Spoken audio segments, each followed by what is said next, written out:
guys, and welcome back to Exchanger TV. It's so good to have you here. This is actually my first one back since being on holidays, so I'm excited to get back into it. And this month in the Connection Exchange, we are talking all about sales and marketing. So it is a big topic. I know a lot of you struggle with it. And so I'm really excited to have a very special guest with us today, and I'm going to introduce you to her now. So Ashleigh Hoult is the founder and director of Melbourne-based sales and marketing firm, the PromoDonna. The business creates high-quality business-to-business sales leads and meetings through cold calling and pre-qualification for their clients. Ashleigh has a passion for training both individuals and organisations, showing them just how to optimise their success through their business development and selling time.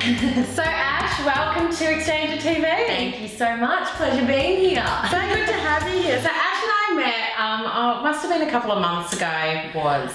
Where we met up for some drinks. We had sort of seen each other online, along with a couple of other fabulous ladies. Yes. And I have come from a sales background, but I feel like I've lost my mojo in that space a little bit. So when you told me about PromoDonna, I was so interested to find out a little bit more about what you do, because it is not an area that a lot of women, people in general, but women in particular, go into as a business. Exactly. So do you want to tell me a little bit more about how you kind of got into this area? Sure. And I think, I am one of those rare breeds that loves cold calling and, doing that grunt work that most people avoid or they just don't like doing. Yeah. So it always is a story that people want to hear in terms of, how did you get into this line of work? Yeah. So I was in corporate sales for about 5 years after graduating uni, and I found my passion because the director said one day, I need you to fill our sales pipeline. And I said, how do I do that? Yeah. She just pointed at the telephone and said, go for it. So it was very much throwing me in the deep end. Hardcore training. Yeah, totally. Yeah. But I quite quickly found that, there were things that people would say that, similar responses were needed and, ways of building rapport with them, but also that I really loved doing it. And I think it's because I love the challenge. Okay. I love the human psychology, behind turning a no into a yes. Yeah. But also I recognized that there was such a gap in the market because all of this boss's clients would come in and say, I need someone who does that. Yeah. So I thought, you know what? I can probably do this for myself from home. Wow. So I started out literally in my bedroom calling companies and said, I've got this fantastic business and I would love to call for your company.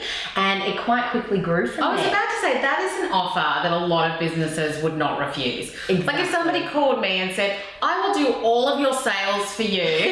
I will call people, I'll make sure that they're warm and that they're interested. I'd be like, yeah. Exactly. And that's why I love it. Again, there's such a gap. So whenever I go to, networking events or I go, talk to any business owner, you're right. The moment I say we do all that grunt work so that you don't have to, that you can focus on just meeting with interested prospects. Yeah. They're like, where do I sign? So, it's a great offer and I love what we do. Yeah. So, fantastic. Well done. I Thank just think, you. Kudos to you for taking on something big like that. So I guess when it comes to sales, and you're speaking to people all the time, and I'm sure many women in business as well, what are some of the key fears that you find people have when it comes to sales? Definitely. So I guess, having run the PromoDonna for 4 years now, I actually do a lot of training with women in business about how to more effectively sell. Yeah. And the reason they get me to help them is, as you said, it's the fear of selling. And, I have to get to the bottom of what's really driving that fear. I think there's probably two main things. So number one would be the fear of rejection. So let's face it, everyone has that inbuilt fear, I think, of rejection. And I think because as business owners, it's our baby, our business is our baby. It becomes very personal. So a lot of women that I speak to, they say, I'm launching this product or service, and who wouldn't want to buy it? So the moment that they get a no from someone, they think, you know, what is it about me that they don't, you know, want to buy? What did I do wrong? What did I do wrong? And I think it's about changing that mindset, though, to realise that it's not about you. It's actually about the prospect, and there's some things that we can obviously go through. You know, the great news is that there are techniques to overcome that fear of rejection. But secondly, I think another fear, or I guess a barrier for women, is the fact that we sometimes think of sales as being very pushy and aggressive. I think particularly women struggle with that because as a gender, we don't like being that way. And I think when you think about salespeople, you think, you know, used car salesman or a real estate agent or something where they've been very pushy in the past with you. But again, it's overcoming that mindset of thinking you're being pushy, because if you can actually identify people that need you, that you're going to help them with time or to save money, or you know, your service is really going to help them, then it's not about being pushy. It's actually helping them to realize that there's something out there to help them in that situation. Yeah, for sure. And I kind of even, like, you know, no matter what business you're in, hopefully you went into business because you thought that there was a gap in the market. Either you couldn't find what you were looking for, or you heard about people that couldn't find what they were looking for and you felt that there was a solution.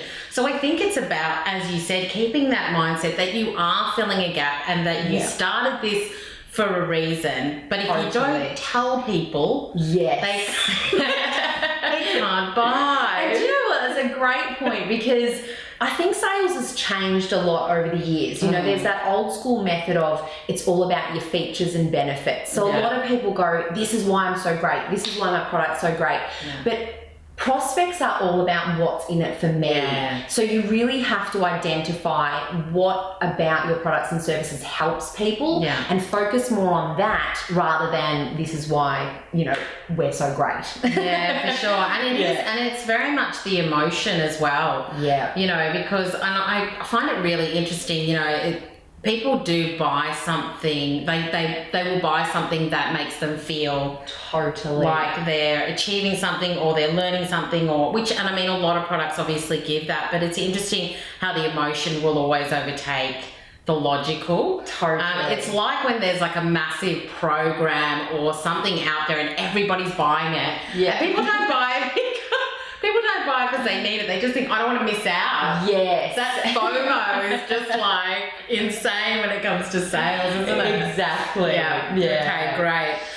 And so how can people think about sales in a way that isn't so scary, or reframe it in their own minds? So I guess to go back to my examples of some of the things that are fears or are barriers, if we look at rejection, it's really about looking at why people actually say no to you. So something that I train women is about looking at no as not such a bad thing. So I like to say that no's are not like a stop sign in the road. They're actually like a fork in the road, and you kind of have to find out what road to take with that prospect. So what I mean by that is when someone says no to you, you need to train yourself to think they're not actually saying no because of what I said. It may be that they don't have enough information from me, for example. So they may need to see a lot more value in what you're offering, and therefore you need to dig a little bit deeper and find out, you know, why are they saying no in the first place? As an example, you know, I use clarifying a lot in objection handling. So objection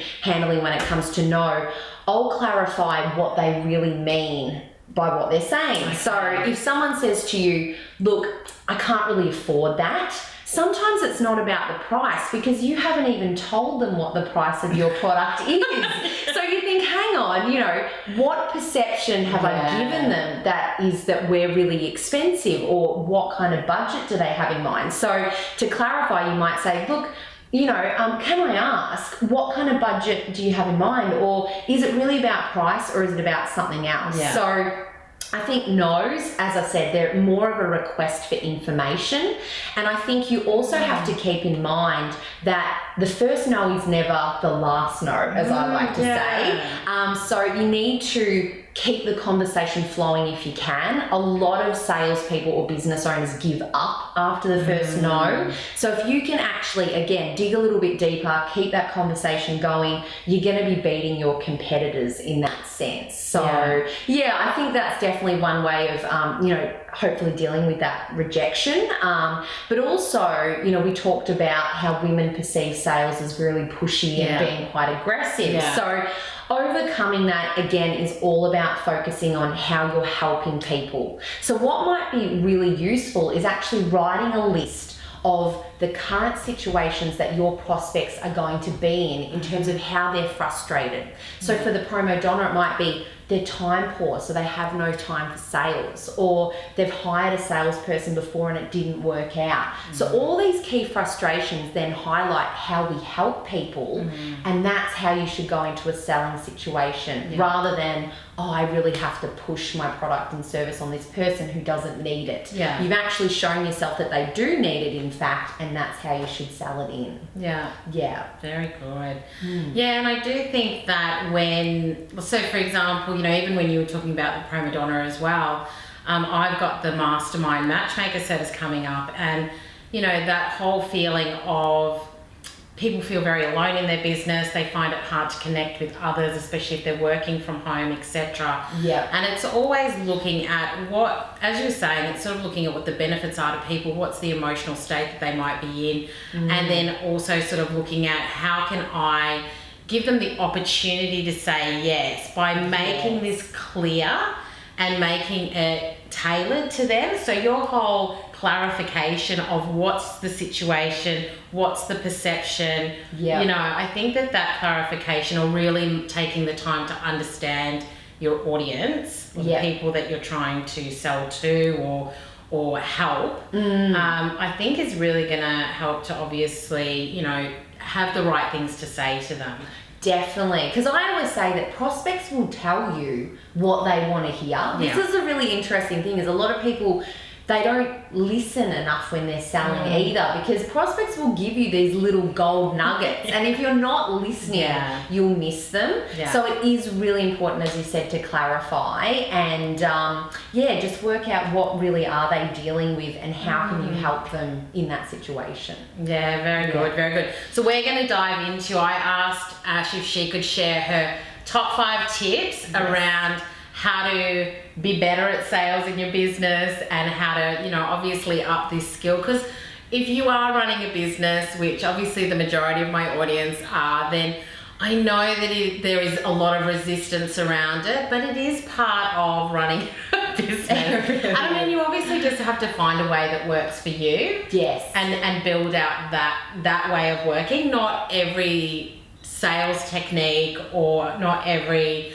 personality is going to sell in the same way. So totally. I think that, let's listen to some of these tips, and I think it's about listening and seeing what works for you and adapting as well, and working out how can I use that for me as well. So perfect. Let's dive in. Great. All right. Well, my number 1 tip would be to actually identify who your target market is. Now, the reason I say this is a lot of business owners I meet with, they'll say, we'll work with anybody, right? Yeah. And that's great, but it's a very large fish pond, so to speak. And the risk is, if you say, we can work with anybody, you could end up attracting people that aren't a fit for your business, who can't afford your services, and who might be a bit of a hassle to deal with. So ideally, you'll be attracting the right kind of clients to your business. The way that I get my clients to do that is to really clearly define the criteria that they want to work with. So, for example, what industries do you get the most traction with? For the PromoDonna, it might be service-based industry. So we look a lot at HR or IT or recruitment or branding and design. So identify what industries are great for you. Second to that, what size? So are you someone that specializes in small to medium, just small businesses, or large? And that will influence a lot how you sell as well, because it then looks at what decision makers do you need to speak to. So is it the business owner or is it the HR manager? So you've got to clearly define who's going to make the decisions on your services, and also what areas. You know, are you just going to specialize in Melbourne, or are you going to go national or international? So just getting really focused on who are your ideal clients. And why that's also so powerful is it allows you to really market yourself so much better, because you'll know, you know, what kind of demographic are they? So where will they network, or will they be online, or should you be calling them? So it just, that ideal client profile is going to really help you sell more effectively. Yeah, and I think it also, because we do have normally a limited budget that, you know, we want to use for our marketing and sales, then by being able to target that, you can actually see, well, is that working? You know, if I'm targeting those people, is that working for me? Am I spending my money in the right place? Am I reaching the people I want to reach? Because if I'm not, then I need to really reevaluate that, because obviously that's not sustainable then. Exactly. Yeah, and we have clients who sometimes get us to do that, to actually call I guess target markets at times to research, are they actually going to like my product or service, which is really smart. And I mean, for the audience, you know,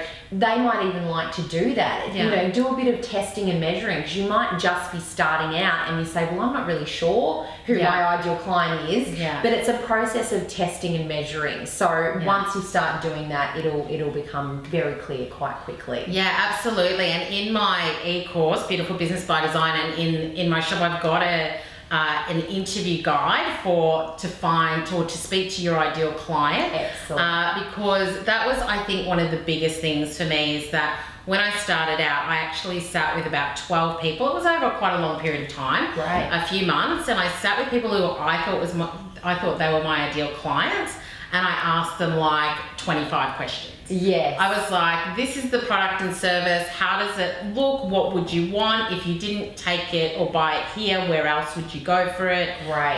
What would you pay for it? Yes.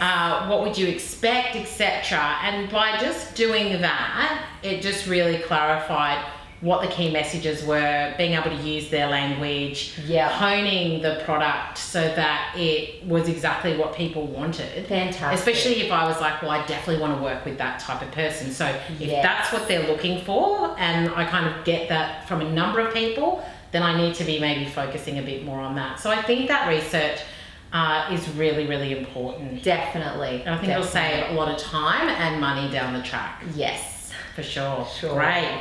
So what's tip number 2? Tip number 2 is about mastering your mindset. So, which can be a challenge. It's a bit crazy out there sometimes. I think for every business owner, our mind is always running a million miles an hour. But it is. Sales is one of the biggest mindset games out there. And I think that's why I love playing it, to be honest. Okay. So as an example, you know, when I was first cold calling, you know, quite naturally I was good at it, but I had this one day that highlighted for me the importance of being in a good mindset when you're selling. So this one day I'd had one of those mornings, you know, the mornings where my car wouldn't start, you know, maybe, you know, everything was going wrong. It was just that snowball effect. And I thought, you know what, it doesn't matter, I'll get into my calling and, you know, I'm sure it'll be fine.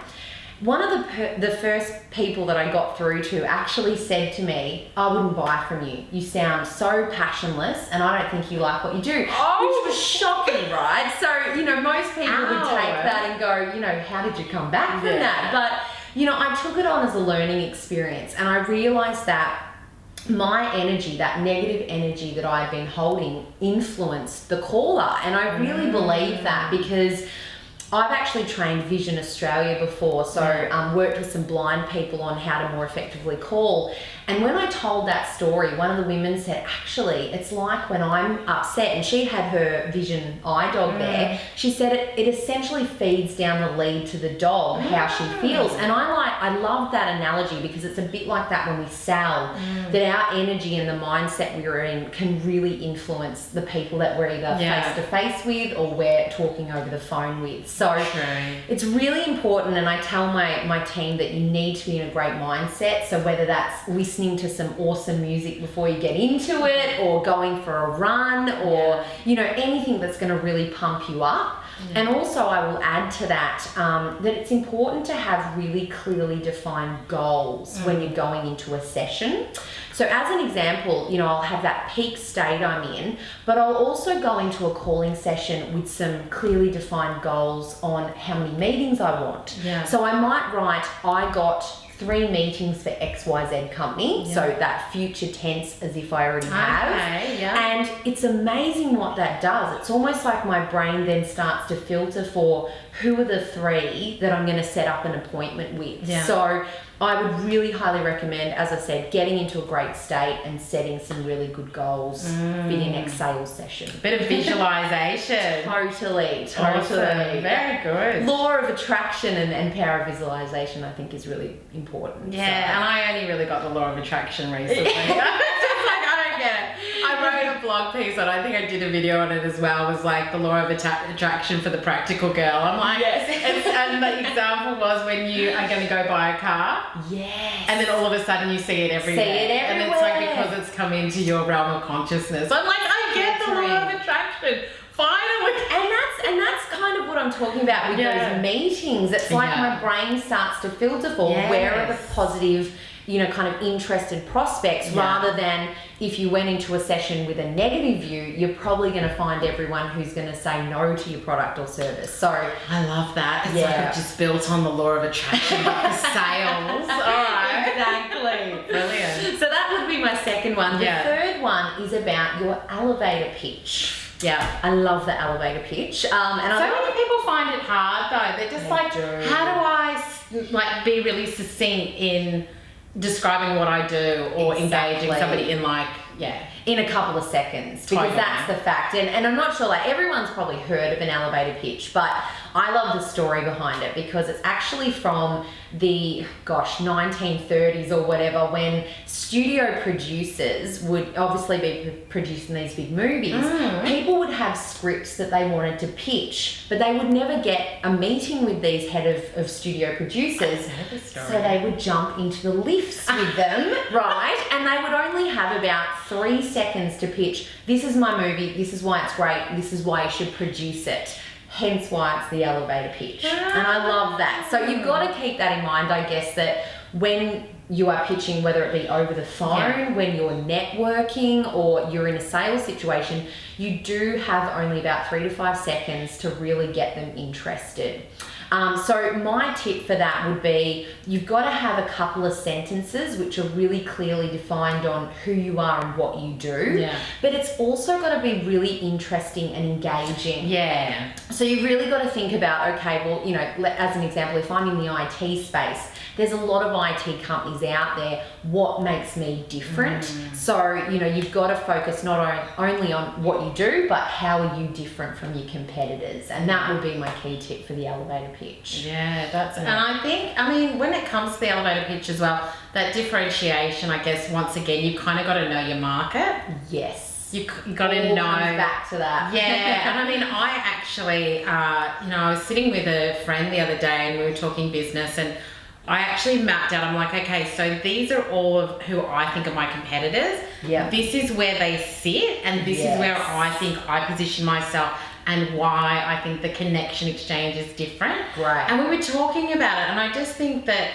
you know, if you're able to, if you've got the conviction as well that what you're doing is different, and that you know who else is around you, what they're doing, I think it makes it a lot easier to find that very succinct sentence or feature or whatever you want to call it, you know, amazingness about your business that you can communicate quickly and clearly. Yes, and also have a bit of fun with it, you know, because I think some people think, oh, I have to pitch it in such a way that's very business orientated, but bring you into it. It's like you said earlier, that everyone's personality is different. And I know for me that, you know, I'll pitch that we're a cold calling or a lead generation firm, and then I like to follow it up by, yes, we are that rare breed that love doing the grunt work. And everyone goes, oh, that's fantastic. Yeah. You know, they have a lot of engagement from that. So have a play around with it, but definitely focus on what makes you different. Yeah. All Tip number 4. Tip number 4. So number 1 was about identifying the ideal client. Yes. And then number 2 was mastering the mindset. Yes. Now that number 3, we've developed a great elevator pitch. The 4th thing is to actually start asking some key questions. Okay. The reason why this is so important. Now, someone told me years ago something that changed the way I sold from there. They said, Ashleigh, the person who talks the most in a sale is losing. And I thought, wow, that's amazing if you think about it, because so many of us go into a sales situation thinking, I need to bombard them with so much information. I've got to tell them everything. I've got to tell them how fantastic we are and how it's going to help. But ultimately, at the end of the day, it's what's in it for them. Yeah. You know, everyone's so busy these days that they really want you to just tell them how you're going to help them in their current situation. But the fact is, how do you know what they're experiencing if you don't ask key questions? Yeah. So I always say to clients that key questions are paramount, you know, and it's about asking open-ended questions as well. So one of the questions that I always say to my staff, do not ask that question, is the closed question, which a lot of people like to ask, is this something you'd be interested in?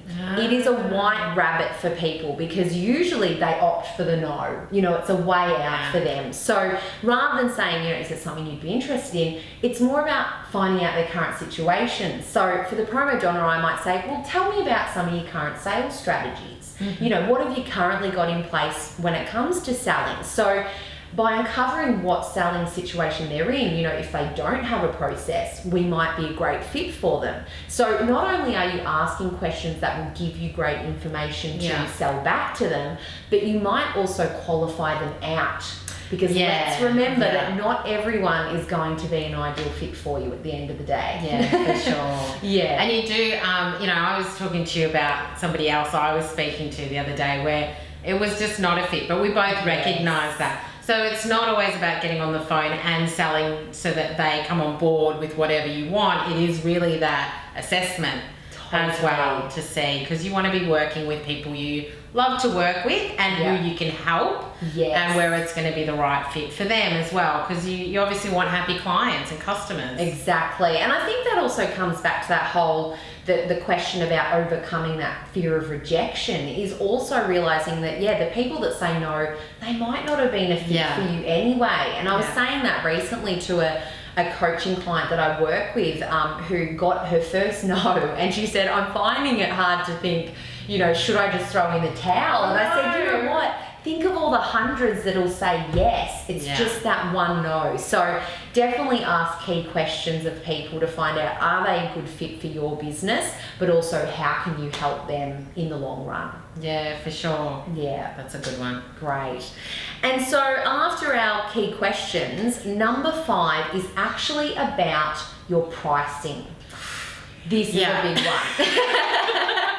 And this is the key question that everybody seems to ask me. How do I charge? What's the best pricing model? And there's a few things to that. So why I think pricing will really help you in your sales position is, number 1, come up with pricing that works for your business. Now that is going to take a bit of research. You know, you need to, for example, you mentioned your competitors and looking at where you're at. That's really key. Go and look at who your competitors are. Even inquire and find out, you know, their pricing and things like that, because that will give you a bit of a benchmark on where you want to sit in the market. You know, for PromoDonna, I did that to start with and found, okay, well, I don't want to be the cheapest, but I also don't want to be the most expensive. So finding that ballpark figure was really key. But also, you know, with this being a tip about how to improve your selling process, I always say when it comes to pricing, you need to stick to your guns on it. Because a lot of women, and I know that there'll be a lot out there that go, you know, if I discount it, maybe I'll get more clients. I would say that that's actually a really bad trap to fall into, because when we start discounting all the time, thinking that it will attract more clients, you're actually underselling yourself.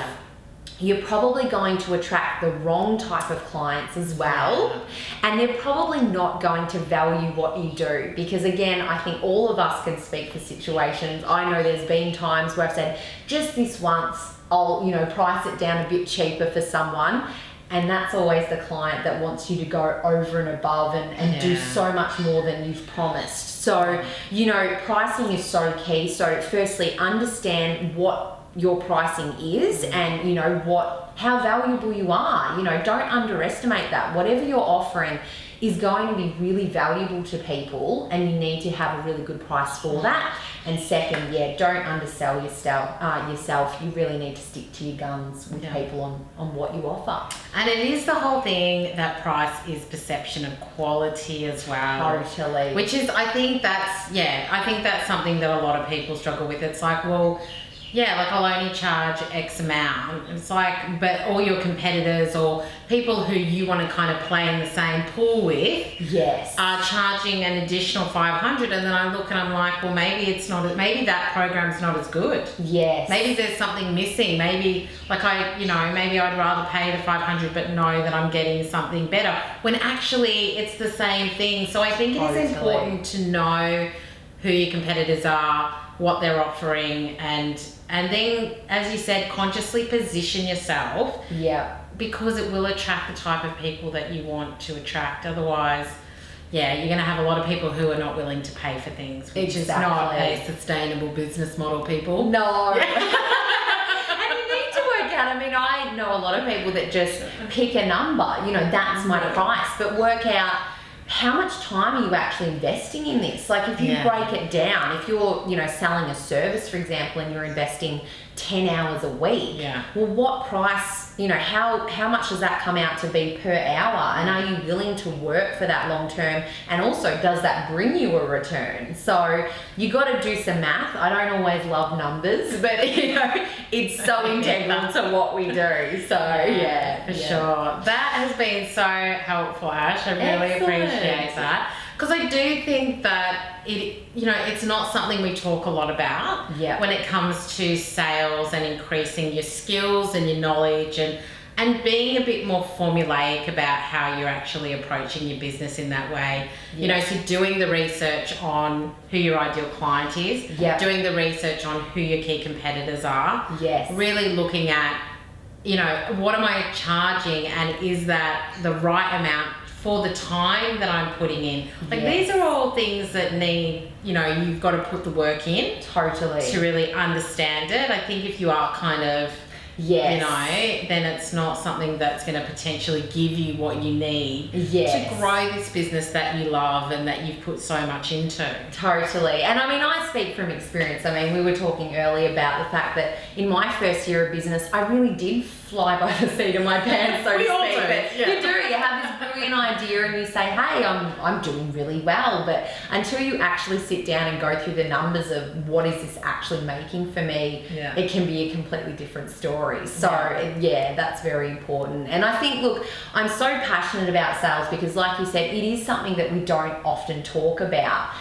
Especially, I think, because a lot of us, I know there's a lot of business owners that we tend to go more for your passive marketing than the active marketing. And what I mean by that is there's a lot of marketing out there that, you know, you can use like, you know, to build up your brand long term. So that's a lot of stuff about content and all those types of things. And whilst they do bring about business, you have to be proactively selling yourselves as well, because I attribute that a lot to success in business is really being proactive and not being afraid to sell yourself, because without that, you can have some really quiet periods, that's for sure. Yeah, and I think just having that sort of mindset of it's something that's constant. It's kind of like, you know, at that level and it's constant, rather than doing your peaks and troughs, if possible, is always a good way to try and build those systems into your business. Yes, and because that's what we spoke about earlier was that,